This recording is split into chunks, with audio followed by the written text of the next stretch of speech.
أعوذ بالله من الشيطان.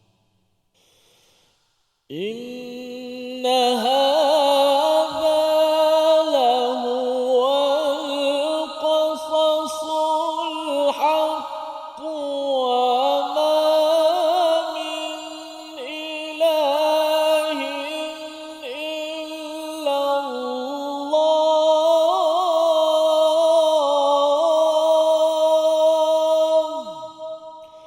وإن الله لهو العزيز الحكيم. صدق الله.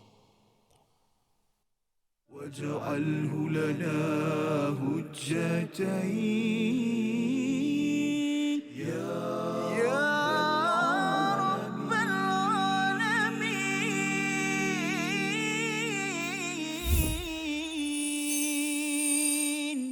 Assalamualaikum warahmatullahi wabarakatuh. Alhamdulillah wassalatu wassalamu ala Rasulillah wa ba'd. Khabar semua sahabat-sahabat Al-Quran yang dikasihi sekalian. Alhamdulillah, kita banyak-banyak ucap syukur, terima kasih kepada Allah Subhanahu Wa Taala kerana dengan limpah dan kurniaan daripadanya dapat sama-sama kita bertemu pada saat dan ketika ini, pastinya dalam My Quran Time, Quran, Salat dan Infak. Alhamdulillah. Apa khabar semua? Mudah-mudahan sentiasa sihat belaka. Allah Ta'ala permudahkan urusan kita. Kita hidup dengan Al-Quran. Jangan biarkan hari kita berlalu tanpa kita membelik, tanpa kita melihat, tanpa kita mengambil pengajaran daripada Al-Quran. Kerana inilah penyelesaian umat dulu, kini dan selama-lamanya. Itulah Ahwal Quran, itulah Al-Quran yang ada di sisi kita pada hari ini. Alhamdulillah. Dan juga kita alu-alukan sahabat-sahabat semua, tetamu-tamu kita, untuk maklumat semua para penonton di rumah kita di studio pada hari ini, kita dihadiri oleh kumpulan wanita Tautan Ukhuwah Seksyen 18 yang hadir bersama-sama untuk memeriahkan majlis ilmu kita pada hari ini. Dan tak dilupakan juga kumpulan yang istiqamah dengan kita saban hari. Alhamdulillah kita dapat bertemu kerana Al-Quran pada hari ini, dan sudah pasti ayat yang muka surat berapa kita hari ini? 58. Ya, Dan insya-Allah saya bersama pada hari ini bersama dengan Al-Fadhil Dr. Arif Musa daripada Universiti Sains Islam Malaysia. Alhamdulillah untuk sama-sama datang kepada kita memberikan pencerahan Al-Quran kepada kita. Kadang-kadang kita baca Al-Quran, kita dah baca dah terjemahan, tapi kita tak dapat nak memahami. Kadang-kadang boleh faham secara literal, tapi kadang-kadang rasa tak puas. Perlunya kepada huraian-huraian, dan mudah-mudahan kita dapat sama-sama ambil manfaat pada hari ini. Alhamdulillah, subhanaka la ilma lana illa ma 'allamtana innaka antal alimul hakim. Rabbi zidni ilma. Moga-moga Allah Subhanahu Wa Taala tambahkan kepada kita kefahaman dan ilmu yang bermanfaat, insya-Allah. Baik, alhamdulillah, tanpa memanjangkan kalam, kita nak terus kepada bintang ataupun pentadabbur kita pada hari ini, Al-Fadhil Dr. Arif Musa. Dipersilakan, Dr. terima kasih Al-Fadhil Ustaz. Kalaulah ana bintang, entah matahari saya. Allah, masya-Allah. Okey. Alhamdulillah, wassalatu wassalamu ala Rasulillah wa ala alihi wa sahbihi wa mawalah. Assalamualaikum warahmatullahi wabarakatuh untuk tuan-tuan dan puan-puan dengan penonton di luar sana dan juga penonton di studio. Ahlan wa sahlan wa marhaban bikum. Jadi alhamdulillah kita sudah sampai pada muka surat yang ke-58, dan insya-Allah pada hari ini kita akan membaca dan kita akan mentadabbur dan cuba mengupas ayat-ayat daripada ayat 62 sehinggalah ayat yang ke-64. Jadi ibu ayah, tuan-tuan dan puan-puan di luar sana boleh bersedialah dengan mushaf, kerana insya-Allah sebentar lagi seperti mana yang kita tahu, kita akan ada sesi membaca. Dan juga kalaulah tuan-tuan follow kan, contoh bila mana sesi tadabbur ni tuan-tuan juga melihat pada Al-Quran ini, insya-Allah harapannya ia akan lebih membekas di jiwa, insya-Allah ta'ala. Jadi sebelum kita mengupas mentadabbur ayat 62 hingga ayat ke-64, ya, kita membaca terlebih dahulu sinopsis kita pada hari ini. Jadi pada ayat yang ke-62 akan menceritakan tentang kebenaran kisah Nabi Isa alaihi salam di dalam Al-Quran. Manakala ayat yang ke-63 adalah ancaman Allah bagi orang-orang yang melakukan syirik dan maksiat. Manakala pada ayat yang ke-64 kita menolak kebatilan ahli-ahli kitab. Jadi inilah ringkasan terhadap apa yang insya-Allah kita akan bincangkan di dalam sesi pada hari ini insya-Allah. Jadi saya nak mohon daripada Al-Fadhil Ustaz untuk membaca terlebih dahulu ayat-ayat ini. Fadhil mashkura. Baik, Alhamdulillah. Terima kasih Fadhil Dr. Arif Musa yang telah mencerahkan kita mukaddimahnya dengan sinopsis, gambaran ayat yang kita akan bacakan pada hari ini. Jom sama-sama kita hayati dengar bacaan daripada ayat 62 hingga ayat 64. A'udzu billahi minasy syaithanir rajim. Inna hadza lahuwal qasasul haqq wa ma min ilahin illa Allah wa inna Allah lahuwal azizul hakim. Fa in tawallaw fa inna Allah alimun bil mufsidin. Qul ya ahlal kitab ta'alu ila kalimatin sawa'in bainana wa bainakum تعالوا إلى كلمة سواء بيننا وبينكم ألا نعبد إلا الله ولا نشرك به شيئا ولا يتخذ بعضنا بعضا أربابا من دون الله فإن تولوا فقولوا اشهدوا بأننا مسلمون.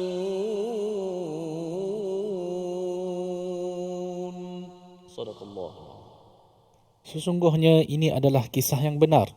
Tidak ada Tuhan selain daripada Allah Subhanahu wa taala dan sesungguhnya Allah Maha Perkasa lagi Maha Bijaksana. Kemudian jika mereka berpaling, maka ketahuilah bahawa Allah Maha mengetahui orang-orang yang melakukan kerosakan.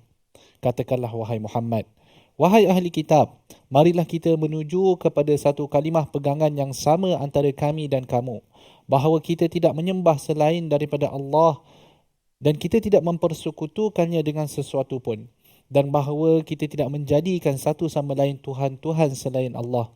Jika mereka berpaling, maka katakanlah kepada mereka, saksikanlah bahawa kami adalah orang Muslim.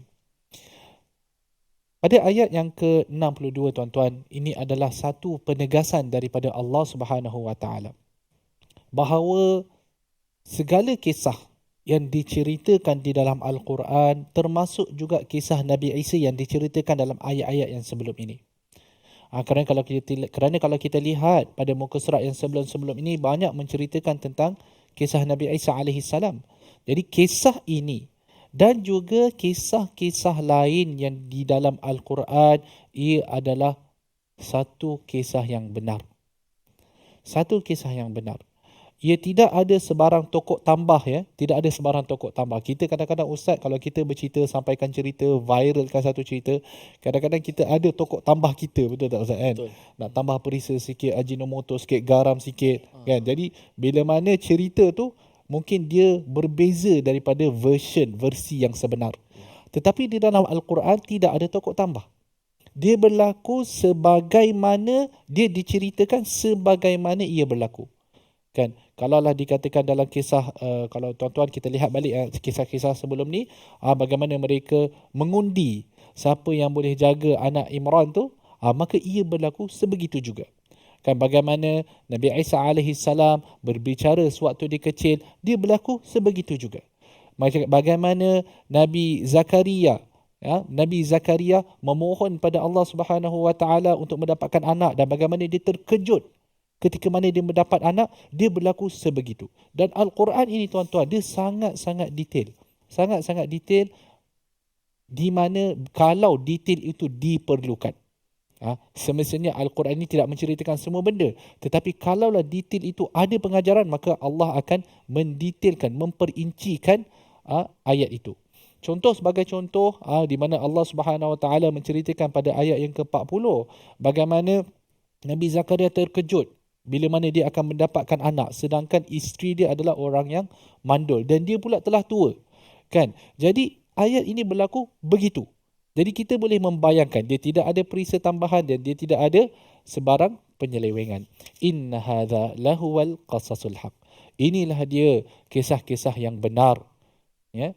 Kenapa Allah menceritakan kepada kita kisah-kisah ini? Kenapa Allah menceritakan kepada kita? Kan? Untuk apa? Untuk wa ma min ilahin illallah. Objektif daripada kisah-kisah ini adalah supaya kita mentauhidkan Allah Subhanahu Wa Taala.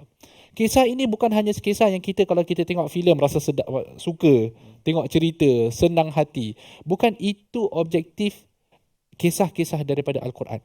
Walaupun para ulama telah menjelaskan antara kisah-kisah ini ada yang memberi motivasi, betul. Tetapi objektif terutama daripada kisah-kisah ini adalah agar kita mentauhidkan Allah Subhanahu Wa Taala. Kan? Dan selain daripada itu, memotivasikan Nabi SAW, mengajar, memberi pengajaran. Ya, betul. Semua itu betul. Tetapi jangan lupa, wa ma min ilahin illallah. Kita mentauhidkan Allah Subhanahu Wa Taala bila mana kita mendengar kisah-kisah ini. Kita rasa untuk beribadah kepada Allah Subhanahu Wa Taala. Kita rasa untuk nak berada dalam golongan orang-orang yang beriman, berada dalam golongan orang-orang yang berjaya, berada dalam golongan ahli syurga melalui kisah-kisah ini. Dan sebenarnya kisah-kisah yang berlaku sebelum ini tuan-tuan, kan, bibit-bibit kisah itu kadang-kadang masih lagi berlaku pada zaman sekarang. Bagaimana struggle-nya, bagaimana pertelingkahan yang berlaku antara orang yang beriman dan orang kafir, ia masih berlaku sampai ke hari ini. Bagaimana umat Islam ditindas pada zaman Nabi Musa AS, bagaimana Nabi Isa AS difitnah, macam yang saya sebutkan dalam episod yang lepas, propaganda orang Yahudi untuk menjatuhkan Nabi Isa AS masih berlaku pada hari ini. Orang Yahudi sekarang membuat propaganda terhadap orang Islam. Jadi sebagaimana Nabi Isa telah terkena dengan propaganda bangsa dia sendiri, kita sekarang terkena dengan propaganda orang Yahudi. Jadi kisah-kisah ini masih lagi berlaku. Di mana kita nak duduk? Kita duduk dalam golongan yang mengatakan wa ma min ilahin illallah. Tidak ada Tuhan selain daripada Allah Subhanahu Wa Taala. Okey tuan-tuan, kita berehat sebentar. Kerana rasa berat sikit Rasa berat sikit. Agaknya hari ini terlebih semangat sikit ya Ustaz. Kita berehat sebentar, kita akan kembali sebentar lagi My Quran Time. واجعله لنا هجتين يا رب العالمين.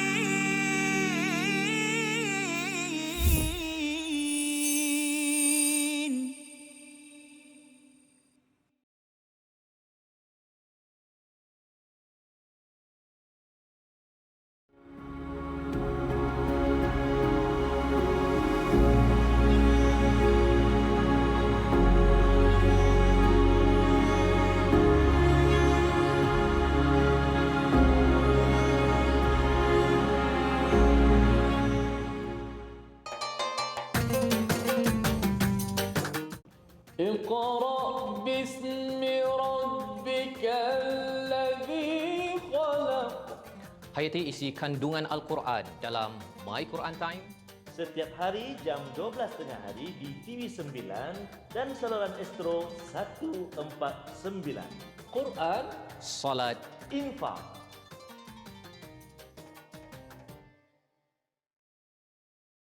منهما جاهينا وارزقنا تلاوته.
واجعله لنا هجتين يا رب العالمين.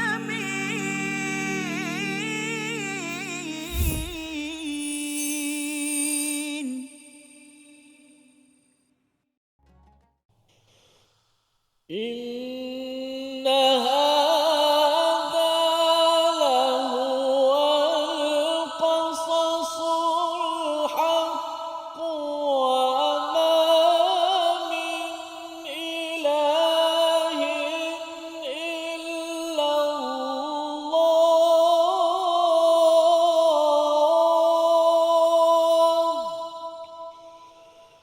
إن هذا لهو القصص الحق وما من إله إلا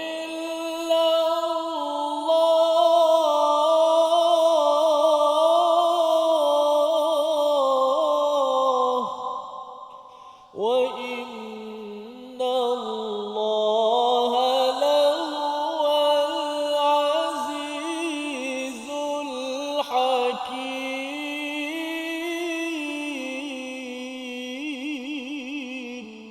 صدق الله.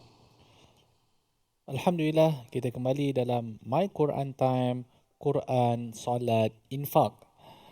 Kita masih lagi pada ayat yang ke-62, tuan-tuan. Boleh buka lah. Jadi ayat yang ke-62, sesungguhnya ini adalah kisah yang benar. Tidak ada Tuhan selain Allah dan sesungguhnya Allah Maha Perkasa lagi Maha Bijaksana. Ya. Kita dah jelaskan tadi bagaimana objektif daripada pengkisahan di dalam Al-Quran adalah supaya kita mentauhidkan Allah Subhanahu Wa Taala, adalah supaya kita mendekatkan diri kita kepada Allah Subhanahu Wa Taala. Menarik di belakang itu Allah Subhanahu Wa Taala menyebut wa innallaha lahuwal azizul hakim. Sesungguhnya Allah yang Maha Perkasa lagi Maha Bijaksana.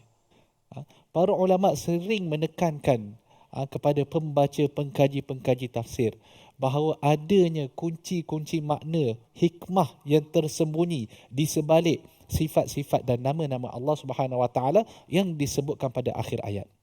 Kalau kita lihat pada ayat ini, apakah relevannya Al-Aziz Al-Hakim yang disebutkan pada ayat yang ke-62? Allah Maha Perkasa. Kalau kita lihat pada konteks sebelum ini, tuan-tuan, bagaimana golongan Nasrani mereka menjadikan Nabi Isa AS sebagai Tuhan. Mereka mengatakan Nabi Isa ni Tuhan ataupun anak Tuhan ataupun salah satu daripada tiga. Kan, akidah Nasrani ni dia bercampur-campur. Ya? Jadi Allah Subhanahu Wa Taala menyebut Tuhan yang sebenar adalah Tuhan yang Maha Perkasa. Adakah Nabi Isa perkasa, tuan-tuan? Adakah Nabi Isa perkasa? Nabi Isa diberikan mukjizat oleh Allah Subhanahu Wa Taala untuk dia menunjukkan mukjizat tersebut sebagai bukti bahawa baginda adalah seorang nabi. Baginda adalah seorang rasul yang diutuskan oleh Allah Subhanahu Wa Taala. Adakah baginda sendiri adalah seorang yang perkasa? Seseorang yang perkasa tidak memerlukan bantuan kepada orang lain. Tetapi Nabi Isa alaihissalam sering memohon bantuan. Pertama sekali memohon bantuan daripada Allah Subhanahu Wa Taala. Nabi Isa memohon. Bagaimana seorang Tuhan boleh memohon bantuan? Tidak logik. Adakah Tuhan itu lemah? Adakah wujudnya konsep Tuhan yang lemah? Jadi bila mana Nabi Isa memohon pertolongan kepada Allah Subhanahu Wa Taala, menunjukkan baginda bukan seorang Tuhan. Baginda memohon pertolongan daripada pengikut dia sendiri. Qala man ansari ila Allah? Qala al-hawariyuna nahnu ansarullah. Siapakah pembantu-pembantu yang boleh membantu kerja dakwah aku menuju kepada jalan Allah Subhanahu Wa Taala? Maka berkata golongan Hawariyun, kami akan membantu. Jadi adakah itu menunjukkan sifat keperkasaan? Jauh sekali. Nabi Isa alaihissalam disiksa di atas, bukan Nabi Isa disiksa, orang Nasrani. Ni akidah orang Nasrani. Akidah orang Islam, kita percaya bahawa Nabi Isa alaihissalam telah diangkat oleh Allah Subhanahu Wa Taala, manakala orang yang disiksa itu adalah seseorang yang menyerupai Nabi Isa alaihissalam. Tetapi Mengikut akidah orang Nasrani, Nabi Isa disiksa dan disalib. Sekali lagi, kita tidak percaya ini adalah akidah orang Nasrani. Tuhan yang perkasa disiksa dan disalib oleh manusia. Kat mana logiknya perkara tersebut? Jadi, wa innallah, adapun Allah Subhanahu wa taala, maka Allah Maha Perkasa, tidak memerlukan kepada makhluk, tidak memerlukan kepada sesiapa. Al-Hakim, Allah SWT Maha Bijaksana dalam setiap tindakan Allah Subhanahu wa taala. Allah Maha Bijaksana dalam menyusun segala apa yang ada di atas muka dan bumi, di atas muka bumi dan langit. Maka Allah Maha Bijaksana. Adapun Nabi Isa alaihi salam, sebagaimana rasul-rasul yang lain, ilmu mereka adalah terhad. Nabi Isa alaihi salam tidak mengetahui bilakah akan berlakunya hari kiamat, kerana ini adalah ilmu yang khusus bagi Allah Subhanahu wa taala. Bahkan di dalam Bible sendiri, tuan-tuan, Nabi Isa tidak mengetahui bilakah dia akan muncul kembali. Di dalam Bible sendiri disebutkan bahawa hanya Allah sahaja yang tahu. Malaikat pun tak tahu bilakah Nabi Isa akan muncul kembali. Dan ini disebutkan di dalam Bible. Jadi adakah layak bagi seorang Tuhan untuk tidak tahu? Adakah layak bagi untuk seorang Tuhan untuk berada dalam satu keadaan di mana dia jahil? Jadi jauh sekali untuk Nabi Isa alaihi salam untuk menjadi seorang Tuhan. Bahkan Tuhan yang layak, Tuhan yang satu, wa ma min ilahin illallah, yang tidak ada Tuhan selain daripada dia adalah wa innallaha lahuwal azizul hakim. Sesungguhnya Allah yang Maha Perkasa. Sesungguhnya Allah yang Maha Perkasa lagi maha bijaksana. Kemudian Allah Subhanahu wa taala menyambung, fa in tawallau, jikalau mereka berpaling juga, tak nak juga dengar kepada hujah-hujah dan kisah-kisah yang Allah Subhanahu wa taala telah menceritakan kepada kamu wahai Muhammad, fa innallaha alimun bil mufsidin, maka sesungguhnya jika mereka berpaling, maka ketahuilah bahawa Allah Maha mengetahui orang-orang yang melakukan kerosakan. Allah tahu siapa yang benar, siapa yang batil.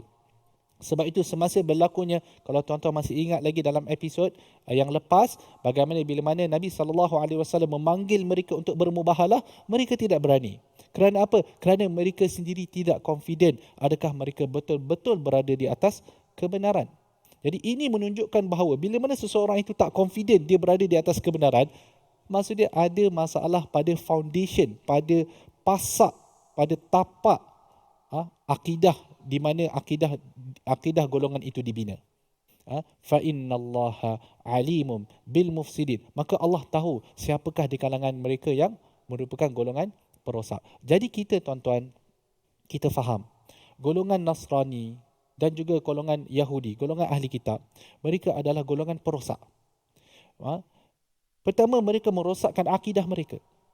Akidah mereka yang pada asalnya akidah yang suci yang diturunkan kepada Nabi Musa AS dan diturunkan kepada Nabi Isa AS, akidah itu sendiri telah dirosakkan. Oleh siapa? Oleh mereka sendiri. Mereka yang merosakkan akidah mereka, dan mereka merosakkan akidah-akidah orang yang lain. Masalahnya, tuan-tuan, bila kita di dalam Al-Quran, kita dah tahu mereka ini adalah perosak. Masih lagi ramai di kalangan kita yang mengambil amalan-amalan perosak ni, Ustaz, dan dibawa masuk dalam budaya hidup orang Islam. Masih ada golongan-golongan yang memperjuangkan agar amalan-amalan yang diperjuangkan oleh golongan perosak ini untuk dibawa masuk dalam budaya hidup umat Islam. Di manakah golongan ini terhadap ayat yang Allah Subhanahu wa taala sebutkan? Bila Allah kata fa innallaha alimun bil mufsidin, Allah Maha mengetahui tentang golongan-golongan perosak ini. Adakah kamu lebih tahu tentang golongan ini berbanding Allah Subhanahu wa taala?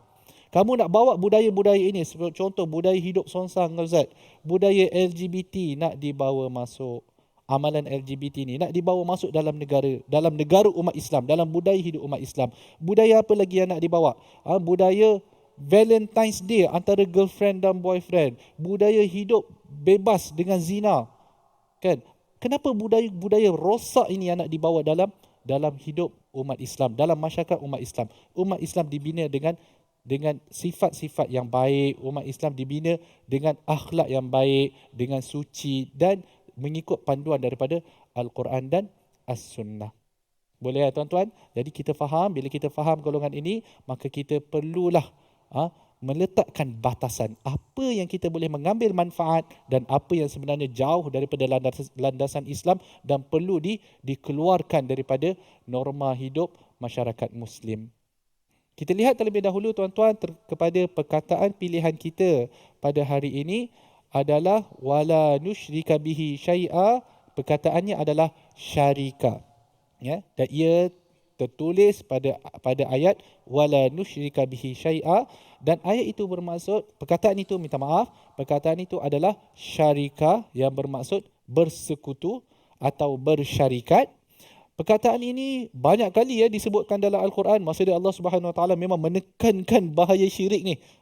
Disebutkan sebanyak 168 kali disebutkan di dalam Al-Quran. Manakala surah yang mengandungi perkataan ini banyak sekali. Surah yang mengandungi antaranya ialah surah An-Nisa ayat yang ke-48, surah Al-Ma'idah ayat yang ke-72 dan juga surah Yusuf ayat yang ke-38. Dan ini amalan syirik ni adalah amalan yang boleh membatalkan iman kita. Kalaulah kita orang yang beriman, kemudian ada unsur-unsur syirik dalam amalan kita, maka seluruh amalan itu akan terbatal. Ya, yang mana insya-Allah nanti kita akan terangkan dengan lebih lanjut ketika mana insya-Allah kita menerangkan pada ayat yang ke-64. Kita berehat sebentar tuan-tuan dan puan-puan, kembali sebentar lagi My Quran Time. واجعله لنا هجتين يا رب العالمين.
جاهينا وارزقنا تلاوته.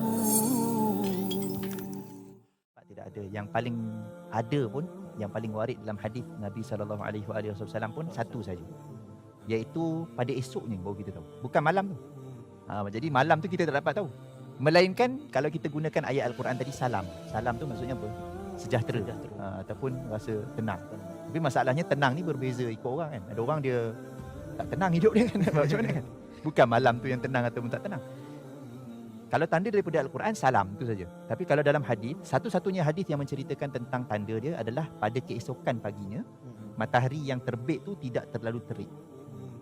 Dan suasana pada waktu pagi esok tu, masa matahari terbit tu tidak terlalu panas dan tidak terlalu sejuk.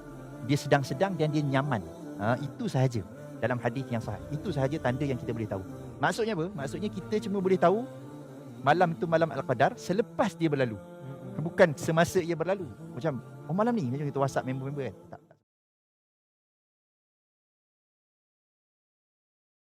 واجعله لنا هجتين يا رب العالمين.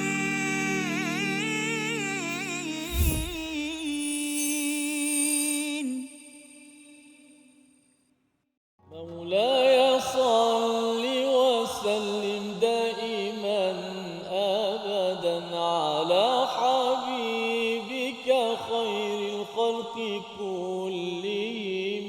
مولاي صل وسلم دائما أبدا على حبيبك خير الخلق كلهم. salli ala Muhammad wa ala ali Muhammad. Alhamdulillah, terima kasih kepada semua sahabat-sahabat terus setia dalam My Quran Time, Quran, Salat dan Infak. Alhamdulillah, kita dah bersama dengan Al-Fadhil Dr. Arif Musa dalam ayat 62 dan 63. Sebelum kita kupas lagi doktor bersama dengan doktor ayat 64, ada baiknya kita masuk sedikit pengajian tajwid kita, bagi peluang ke doktor rehat sekejap sambil-sambil orang kata apa? Orang Terengganu kata betul urat. Betul urat. Betul urat. Okey. Gang sikit insya-Allah. Baik, kita nak fokus kepada ayat mana? Ayat 62 lah. Ayat pertama yang kita dah baca, dah dengar beberapa kali. Sebenarnya itu salah satu daripada cara untuk kita nak memperkemaskan bacaan, diulang-ulang ayat dan juga untuk menetapkan ayat itu di hati kita untuk kita menghafaznya.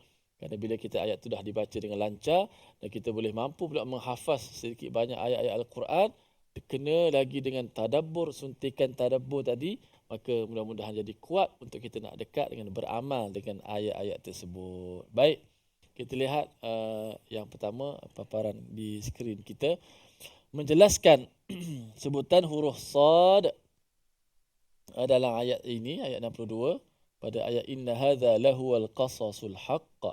Dan apa ni kalimah illallah dalam ayat 62 ini. Okey.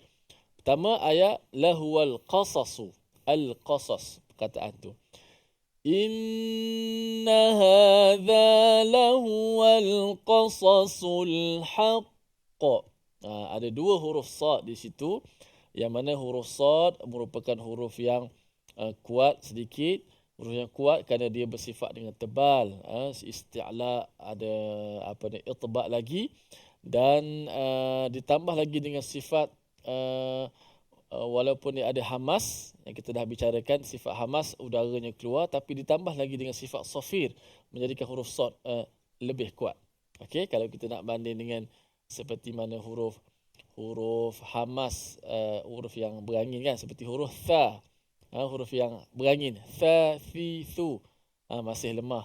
Tapi sad, walaupun dia berangin juga, tapi dia ditambah dengan sifat-sifat yang lain, yang tebal, yang kita kata pangkal lidah kita terangkat bila menyebut, menjadikan huruf sad tu kuat. Okey. Kemudian bila huruf sad itu dibaca dengan tebal, pada kalimah al-qasas, hati-hati supaya kita tak bacakan kalimah al-qasas tu dengan nipis. Inna hadza lahuwal qasasul haqq. Qasasu. Ramai juga ayat tersasul dekat situ. Lahuwal qasasu. Qasasu. Kaf dah. Qaf jadi kaf. Sad jadi sin pula. Sa. Lahuwal qasasu. Macam tu lah. Berterabur sikit lah tu. Maka betul-betul kita sebut sebutan ni al-qasasu. Sebut. Lahuwal qasasu. Lahuwal qasasu. Inna hadza lahuwal qasasul haqq.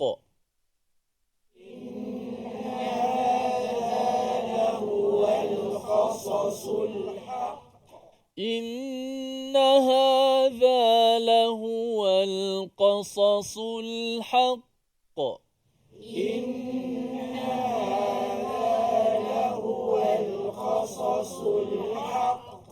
Okey, jangan nipiskan sa jadi sa, kasasu. Tapi qasasu. Kalimah qaf tu. Inna hadza lahuwal qasasul haqq. Inna hadza lahuwal qasasul haqq. Wa ma min ilahin illa Allah. وما من إله إلا الله. وما من إله إلا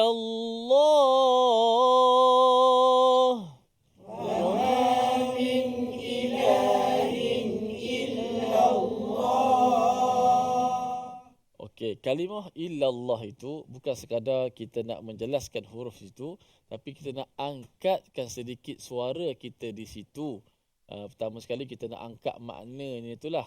Kerana maknanya sesuai kalau kita nak angkatkan suara sedikit. Saya perhatikan mengikut perhatian saya, doktor dan juga para sahabat, para a'immah atau imam-imam yang masyhur di Mekah umpamanya, di Masjidil Haram, di Haramain, mereka kalau kalimah-kalimah begini, ayat-ayat tauhid yang menegaskan keesaan yang tidak ada Tuhan yang berhak disembah melainkan Allah, mereka akan angkat suara mereka pada illallah, yang menafikan daripada Tuhan selain daripada Allah. Jadi diangkat maknanya itu sesuai pada makna dengan intonasi kita ditinggikan.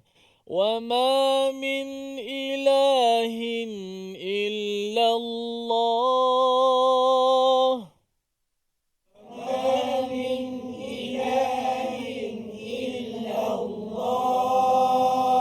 وما من إله إلا الله.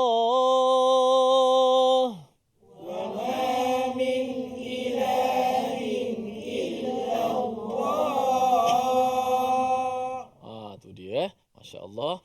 Maknanya kita baca Al-Quran, bila kita dah tadabbur tadi baca kali pertama lebih kepada bacaan je, kita dengar sebutannya, makhrajnya, hukum hakamnya. Tapi bila kita baca kali kedua, kali ketiga, selepas daripada doktor dah tadabbur tadi, maka bacaan kita bukan sekadar menyebut huruf, tapi melihat pada maknanya. Waktu kalau orang Arab dia interaksi dengan Al-Quran mereka tinggi, dah sampai ayat-ayat macam ni kan.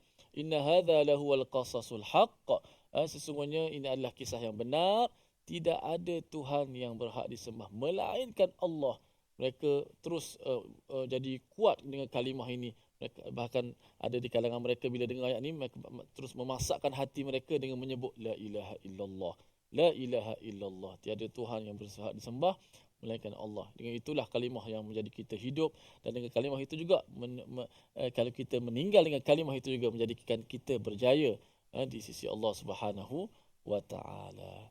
Inna hadza lahuwal qasasul haqq.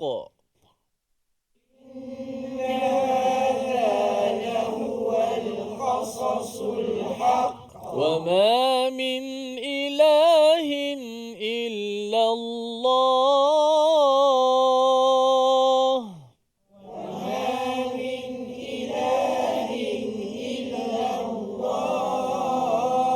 وما من إله إلا الله.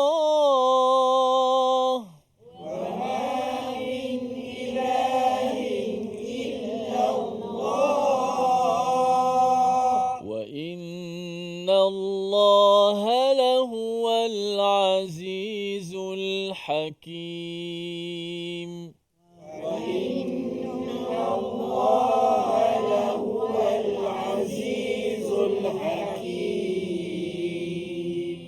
Itu dari sudut intonasi suara. Dari sudut intonasi suara kita. Bila kita buat macam tu, seolah kita memahami ayat yang kita baca. Walaupun faham sikit-sikit pun tak apa dah. Tapi taklah wajib. Macam wajib ke kena tinggi suara kat situ? Tak wajib. Ikut suka kita lah. Kita nak rendah ke, nak kuat ke, terpulang. Cuma bila kita membacanya dengan memahami sedikit sebanyak makna perkataan-perkataan, dia sudah pasti akan menjadikan kita lebih khusyuk lah. Dan orang yang mendengar pun akan tersampai rasa mesejnya itu. Sebab tu ada qari-qari kalau di negara Timur Tengah itu, bila dia baca Al-Quran seolah dia menafsirkan ayat. Baru baca, dia tak tafsir ayat, tapi seolah dia ka'annahu mufassir. Seolah macam dia mentafsirkan ayat-ayat itu. Dengan wakafnya, dengan intonasi suaranya, dengan pengulangannya. Apatah lagi kalau ada riwayat-riwayat qiraat yang berlainan, diberhenti dan sebagainya. Sebenarnya itulah kehebatan Al-Quran Karim, yang tidak pernah kita jemu-jemu dengan Al-Quran. Kalau jemu dengan saya jelah sebagai pembacanya, tapi dengan Al-Quran tidak pernah jemu kan. Kerana apa? Ini hebat. Dulu kini selamanya tidak ada orang kata boring lah dengan baca Quran, tak ada. Tak rasa pernah kita rasa penat. Tak habis pun tenaga kita kalau kita baca banyak mana pun Al-Quran.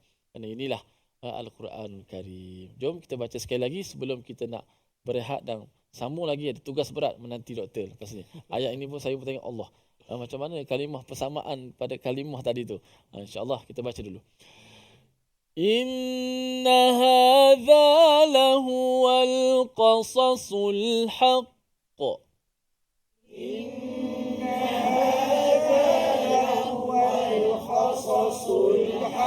وما من إله إلا الله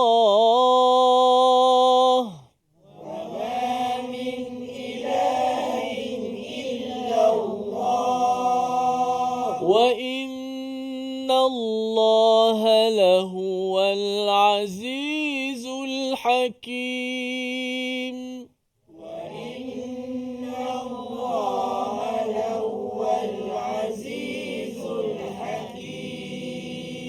Sadaqallahul Azim. Jangan ke mana-mana, kita nak berehat seketika, kembali selepas ini dalam My Quran Time.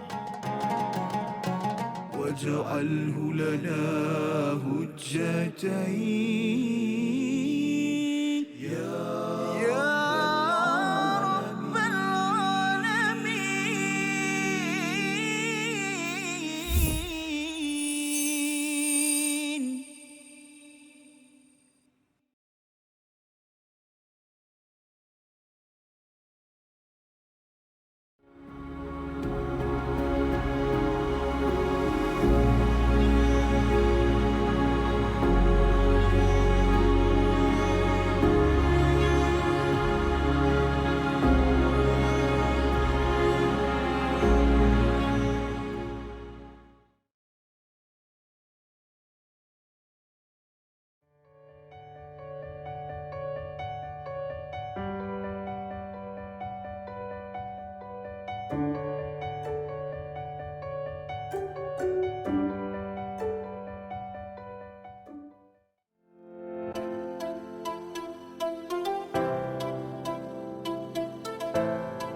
جاهنا وارزقنا تلاوته. Mereka yang ni yang kita kena tanamkan dalam keluarga kita juga. Ingat tak hadis yang Rasulullah sebutkan, rahimallahu rajulan, Rasulullah kata Allah Ta'ala merahmati seorang lelaki, yaqumul lail, dia mendirikan malam, kemudian dia mengejut isteri dia. Kalau isteri dia susah nak bangun, dalam hadis tu menyebut dajjah, maknanya dia percikkan sikit air, dia manja-manja pada isteri dia supaya bangun malam. Macam tu. Kalau ayah saya tak, dia simbah air tu. Itu bakul. Itu maknanya itu dah pukul 6.30. 6.30 simbah air terus. Simbah air terus. Kalau qiyamul lail tu maknanya mungkin boleh genjis lagi. Mudah-mudahan bangunlah. Maknanya sebab apa? Rasulullah mendoakan rahmat Allah. Rasulullah kata rahimallahu rajulan, Allah Ta'ala merahmati lelaki yang bangun qiyamul lail, dia kejut pula isteri dia, dia kejut pula anak dia.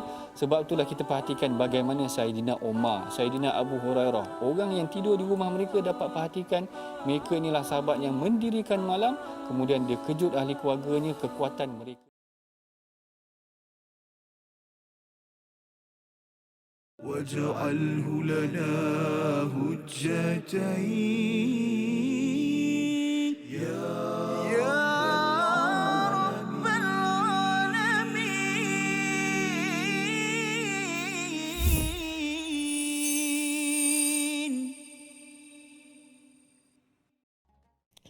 Alhamdulillah, kembali kita dalam rancangan My Quran Time, Quran, Solat dan Infak. Alhamdulillah tuan-tuan, saya melihat tadi penonton di luar sana dan juga penonton-penonton di studio mengulang-ulangkan ayat wama min ilahin illallah, dan sesungguhnya tidak ada Tuhan selain daripada Allah Subhanahu Wa Taala. Tambah lagi penegasan secara suara yang dibuat tu, moga-moga kalimah la ilaha illallah akan melekat dalam hati kita, melekat dalam jiwa kita, sehinggalah ke hari kita bertemu dengan Allah Subhanahu Wa Taala pada hari akhirat sana. Jangan lupa kepada hadis Nabi SAW, man qala la ilaha illallah dakhala al-jannah. Barang siapa yang mengatakan la ilaha illallah, maka insya-Allah dia akan masuk ke dalam syurga Allah Subhanahu Wa Taala. Jadi inilah kita punya laungan kita semasa kita hidup sehinggalah kita pergi meninggalkan dunia.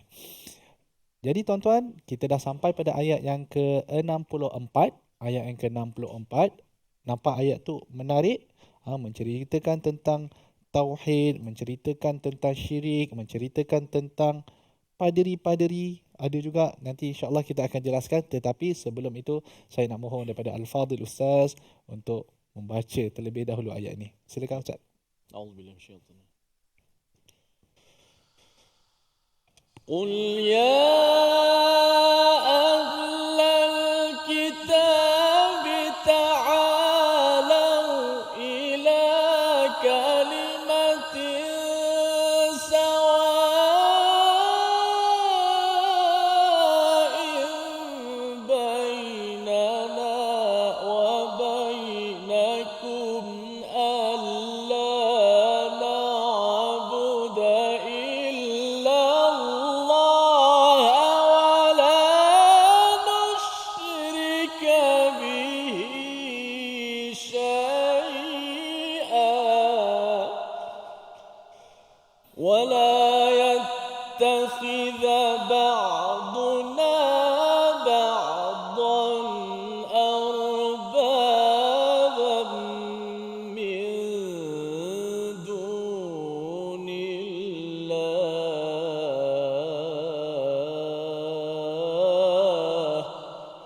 fa in tawallaw faqulu ashhadu bi anna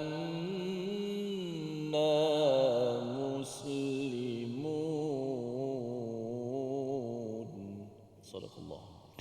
Katakanlah Muhammad, wahai ahli kitab, marilah kita menuju kepada satu kalimah pegangan yang sama antara kami dan kamu, bahawa kita tidak menyembah selain daripada Allah Subhanahu wa taala dan kita tidak mempersekutukannya dengan sesuatu pun, dan bahawa kita tidak menjadikan satu sama lain tuhan-tuhan selain Allah.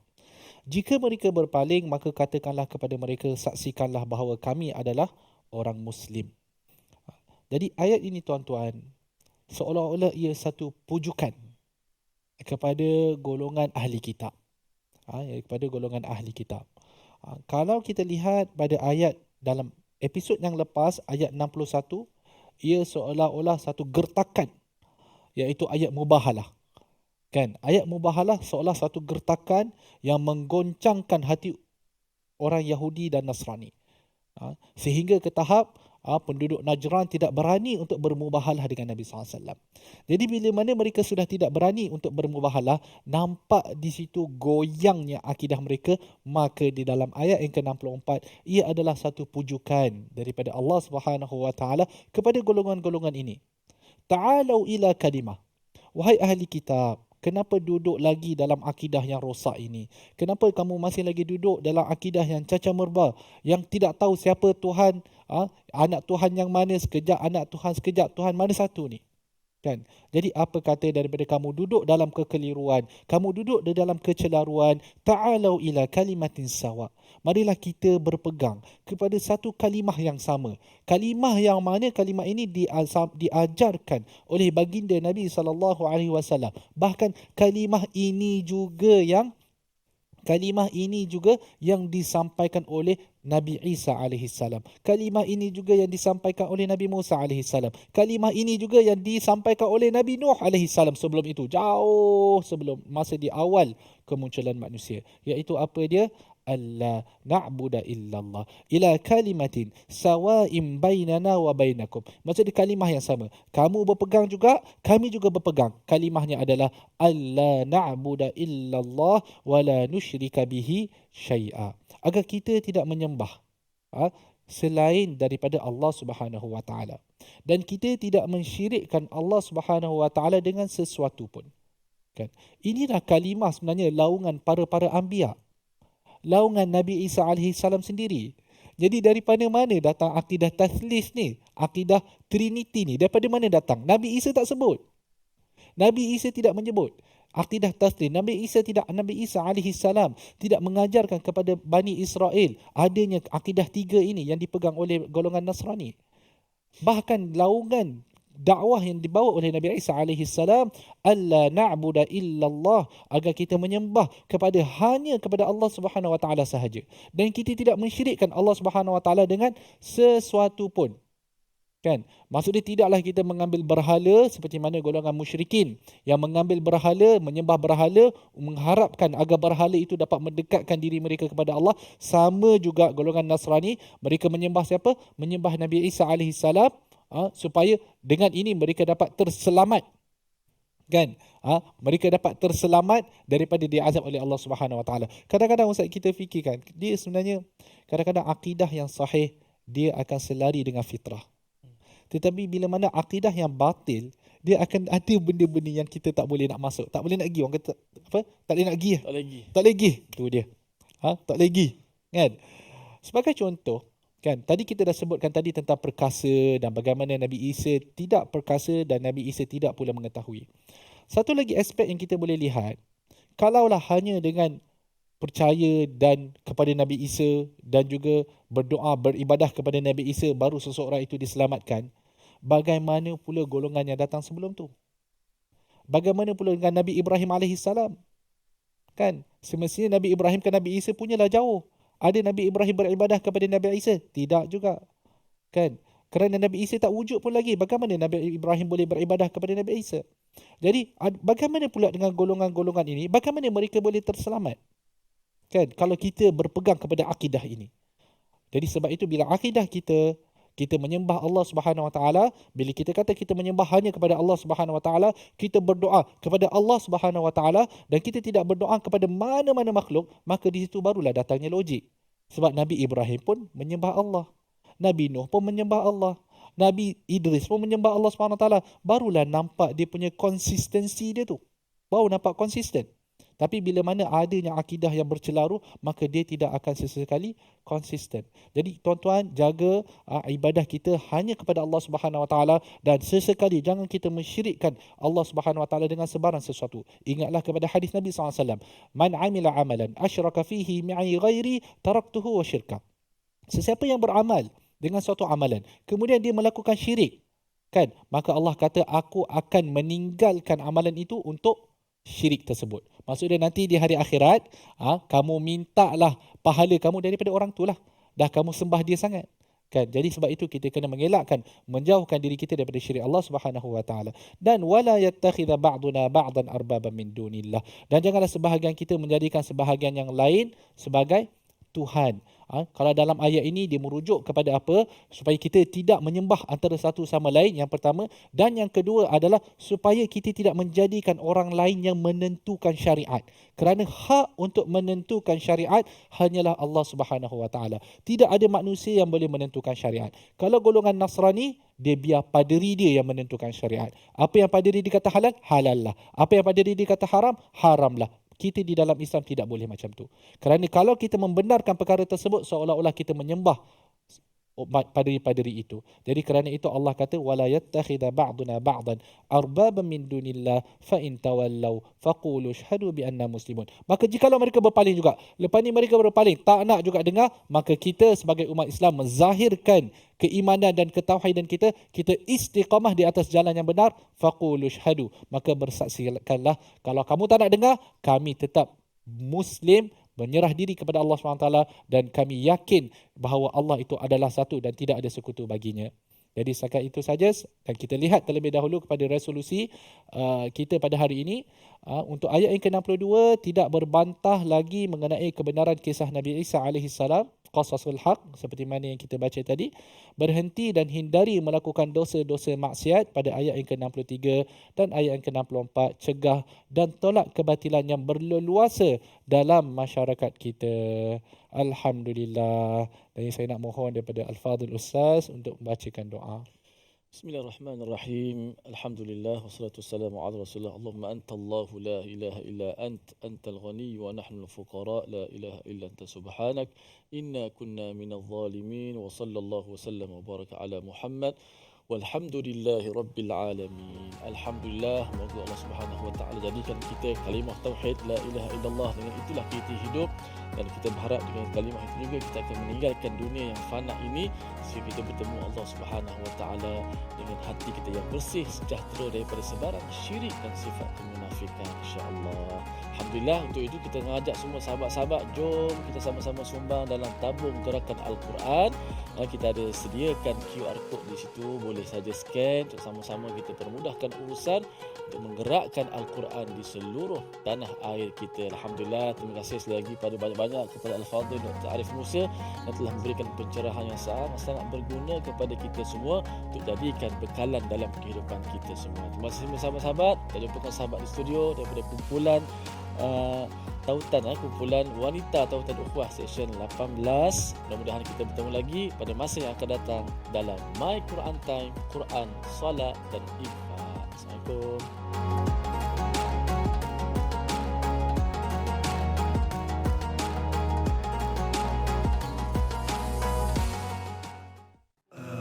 آناء الليل وأطراف النهار واجعله لنا هجتين